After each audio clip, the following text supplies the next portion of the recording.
સમાચારમાં આગળ વાત સ્થાનિક સ્વરાજની ચૂંટણી પહેલા પાટણ ભાજપમાં બળવાના સૂર ઉઠી રહ્યા છે। પ્રમુખ અને ઉપપ્રમુખ વિરુદ્ધ સૂત્રોચ્ચાર કરીને વિરોધ નોંધાવવામાં આવ્યો છે।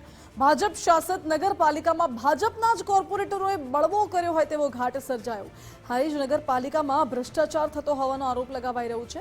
હારીજ નગરપાલિકાના પ્રમુખ માત્ર મીટિંગમાં હાજરી આપીને જતા રહ્યા।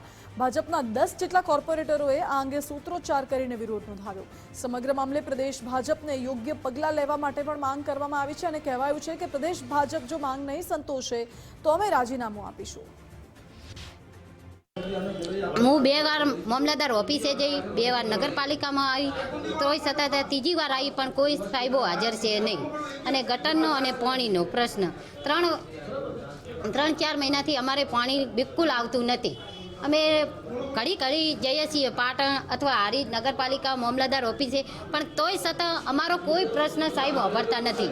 અત્યારે હું અહીં નગરપાલિકામાં આવી છે પણ કોઈ સાહેબો હાજર છે નહીં। થી ચૂંટાઈ છું ત્યારથી લોકોની સમસ્યામાં એક પણ સમાધાન નથી કરી શકી। જે મેં પર્સનલી કર્યો તો બરોબર છે, બાકી પ્રમુખ સાહેબ જોડે આવીને કહીએ કંઈ બી તો એ હાજર જ ના હોય, એટલે પછી સાંભળવાનો પ્રશ્ન જ ના રહે। હમણાં મારા જ વોર્ડમાંથી બધી મહિલાઓ આવી હતી તો એમને એવું કહી દીધું, જે અહીંયા વણકરવાસમાંથી, કે અહીં આવી રીતે આવીને ઉબાડો નહીં કરવાનો, એમના કાન બંધ કરી દીધેલા। હવે આ કોઈ એમનું રીત નથી કે કાન બંધ કરી દે।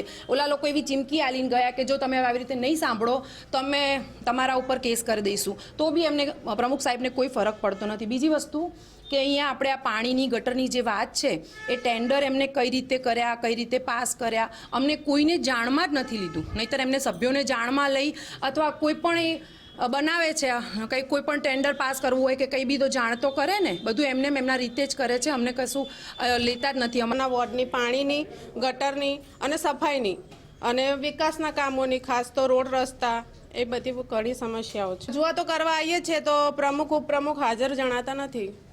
અમે 11 કોર્પોરેટરો સાથે મળીને અહીંયા આવ્યા અત્યારે, તો પ્રમુખ ઉપપ્રમુખ કોઈ હાજર છે નહીં। આ સુધી કોઈ પણ અમારી સમસ્યાનું નિવારણ આવતું નથી। મારા વોર્ડમાં 3-4 જગ્યાએ પીવાનું ગંદુ પાણી મિક્સ થાય છે, એનો નિકાલ થતો નથી। કોઈ પણ સમસ્યાનું હલ થતું નથી। તમે જાતે પૈસા ખર્ચી અને કામ કરાવો તો ઠીક છે, પાલિકા કોઈ પણ કામ કરતી નથી।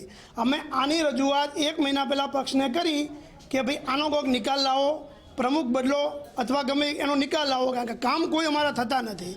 ખાડા નથી પૂરાતા, ગટરો સાફ નથી થતી।